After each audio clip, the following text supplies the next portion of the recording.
Yeah, we're in the Nisqually Delta area. In this area, the river crested between 4 and 5 o'clock, and you can see how quickly it's moving there and how high the water is compared to some of these sandbags that some residents stacked here. Those sandbags mainly doing their job here. A little bit of the water has seeped through, but at this point, that's really the only thing that is standing between the river and some of the homes that are very close to it. Some people are very worried that if this water rises anymore, their homes will be at stake. A Nisqually River running wild. It's terrifying. It's absolutely terrifying. I've never seen anything like it ever. Wow. Amber Hilliard grew up here and never imagined she would see the waters overwhelm the banks. It doesn't even look like Nisqually River to me. Raging and rising.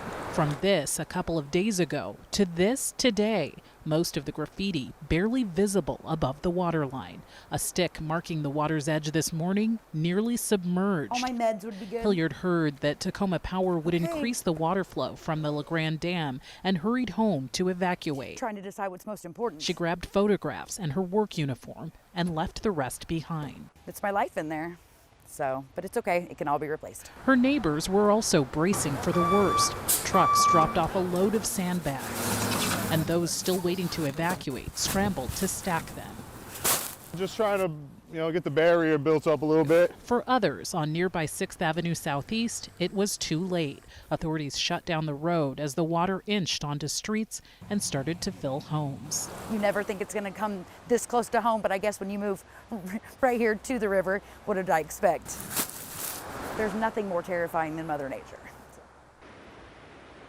And just to give you a sense of how powerful these rushing waters are, just as our story was going on, we heard some loud cracking and a number of massive trees right there just came down and went rushing straight down the river. That's been happening all throughout, and that loud snap of those trees falling is pretty frightening when you hear it happening. It just shows you the power of how quickly this river is moving. As far as how long people will be evacuated, that's unclear at this point, but Thurston County is saying there's a possibility that evacuations could remain in effect until Saturday.